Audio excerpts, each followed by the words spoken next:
Brentford 0, Chelsea 0. Some of you may look at this as a decent, solid point. Some of you may look at this as 2 points dropped. I would lean towards the latter, purely because we could have lost. Make no mistake, we definitely could have lost that game, but we also could have won it. Maybe a fair result on the balance of play.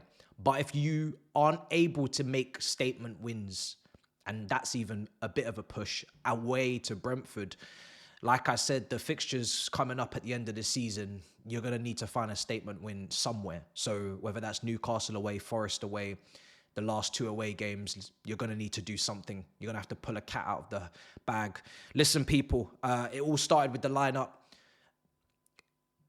There was some shocks. I had about 3 heart attacks in the space of 3 minutes. You're looking at Gusto at left back. You're looking at Dewsbury Hall starting in midfield and Christopher Nkunku up front.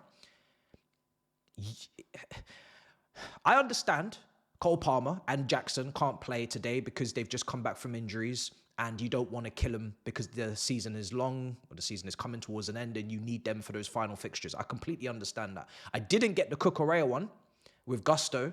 Even, yes, you could say Cucurella's had a high accumulation of games, but you could maybe rest him against Lego Warsaw. You could rest him against Ipswich at home.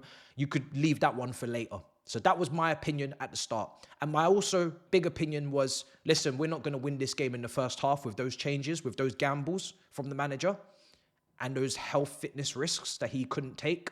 So we are going to have to win this in the second half when those big game players or big names come off the bench to improve our performance, because I knew our performance would need an improvement from the first half to second, and that's exactly how it panned out. So that gamble, in a way, you could say was okay because we were still in the game. We were still level at halftime. It wasn't a great first half. You're looking at Sancho again, shots blocked. You're looking at Madueke, not much. Christopher Nkunku, absolutely dreadful, disgraceful performance up front for Chelsea again. You know when he's up front, we've said it time and time again, it's like playing with 10 men. The guy doesn't press intensely enough. He doesn't hold up the ball. It doesn't stick. He can't trap it, which is shocking because he's born in Paris. He's from France. I thought he'd be able to trap a football from PSG, Youth Academy. Couldn't clearly do it.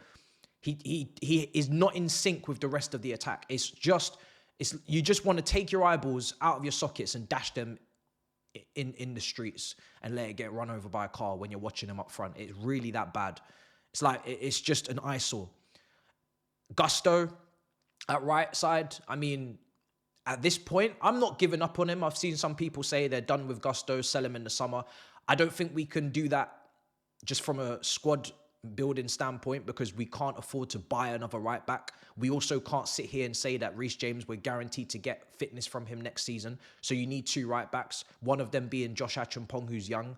I would start him ahead of Gusto most times towards the end of the season. Now I think he should be getting his opportunity to play ahead of him because Gusto is that poor, whether it's defensively, whether it's even going forward.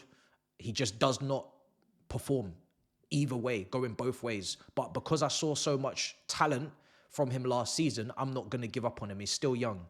The system, I don't think it helps at times. I don't think it helps that he plays left back on his wrong side. Gusto, and again, with fullbacks in the modern game, we're so obsessed with, oh, they have to play in midfield, or they have to tuck in, they have to go centre back, they have to go into the double 10. I saw him playing in the high half spaces again in the first half. He's a right back. It's okay to be a right back.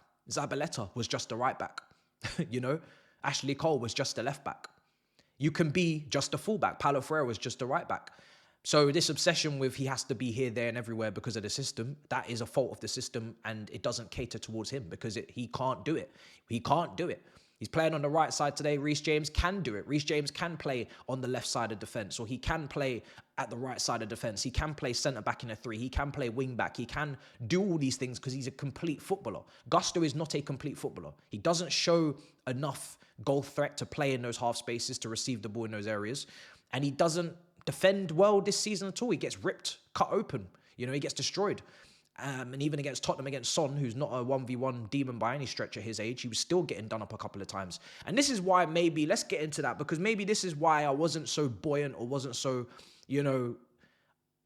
I wasn't up in the ante after Tottenham. And yes, I'd had a couple drinks. So my review wasn't what it needed to be in terms of the quality. And I accept that. And you guys told me in the comments. But one thing I will say to respond to those comments is that this is why I didn't maybe get too ahead of myself, or I didn't get too over joyous, because the performance against Tottenham, as controlling as it was and as solid, you could say, at best, because there was no risk of losing. There was no massive chances against us. The defense was good. The defense was the best part of that performance. We still lack goals. Jackson, there's nothing new to learn about Jackson.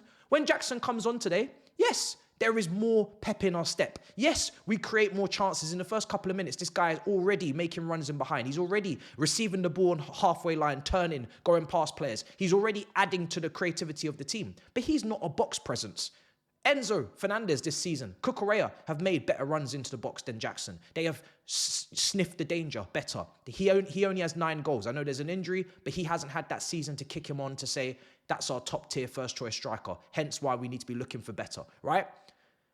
We know that he is limited in terms of the goal scoring side of things. The fox in the box, the movement in the box, for cutbacks, for headers, for presence. Did we learn anything about the wingers against Tottenham? They were poor. Did we learn anything new about the wingers today? No, they're still poor. Neto comes on for Madueke, I believe.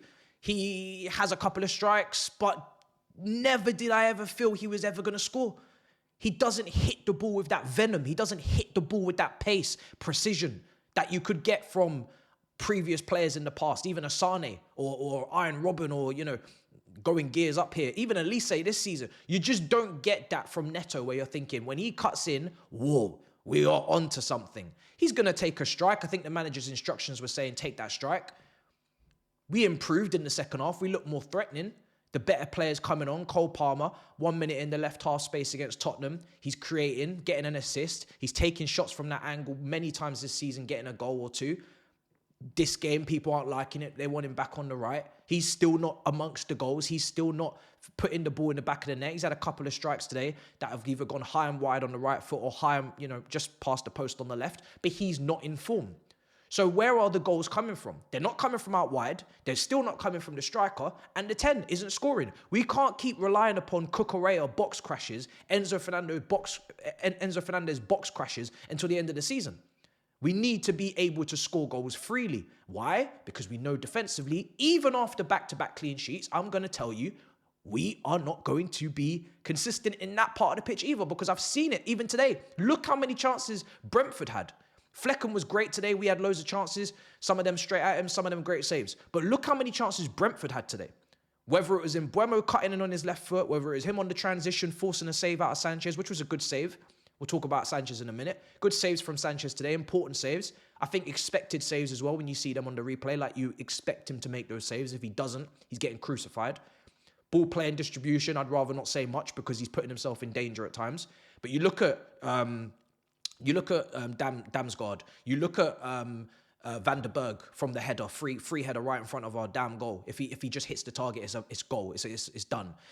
They could have won it, right? Sanchez actually kept us in it a bit, but they could have won it.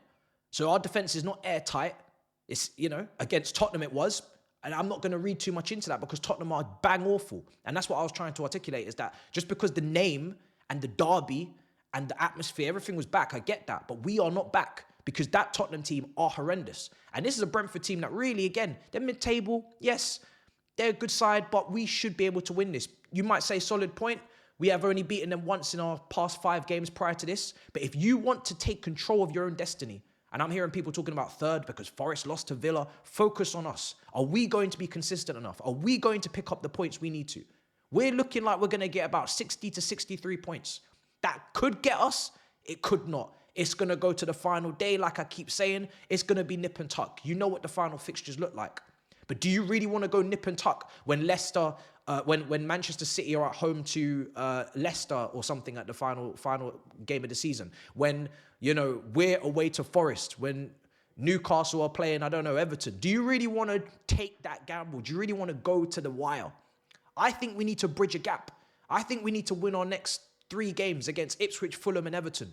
And we need to build a bit of a gap between us and Newcastle, who have got games in hand and play tomorrow. You want to make sure that going into the final few game weeks against tough games, the tough games we have, that we have a bit of margin for error and to still make Champions League. You don't want to be going in there just willy-nilly, hoping that, you know, we just manage to do things we don't normally do, which is make statement wins, go to difficult places, St. James's Park, get results. I can't count on us and trust us to do that. So I do have to look around and be like, hope they're on the beach. Hope that team don't win so we get the better points margin. No, I can't trust us to handle our business because at both ends of the pitch, we are not good enough. We're not. The only part of the pitch that I'm excited for right now is the midfield. Whether it's Caicedo, Enzo, Andre Santos, if Lavia actually kept himself fit. But that is the only part of the pitch. That is the only part of the pitch, truthfully. Everything else is too up in the air. Way too up in the air. Just in the end, very frustrating. Very, very frustrating performance because I felt like I understood the gamble, apart from the left back. I understood second half we're going to get better. We did. But we didn't kill it. There was a 20-minute spell after the halftime where we were really knocking down the door. And then I think someone went down injured for Brentford. They had to come off, so maybe they were. And they took the momentum and the sting out of the game. But we were knocking on the door. We were having chance after chance after chance. Jackson is showing why he came on, etc. But we have to put the ball in the back of the net. Can't be leaving Brentford away 0-0 thinking, that's a good point. Who said it's a good point? You don't know what's going to happen in the run-in. Have you looked at Man City's fixtures? Have you?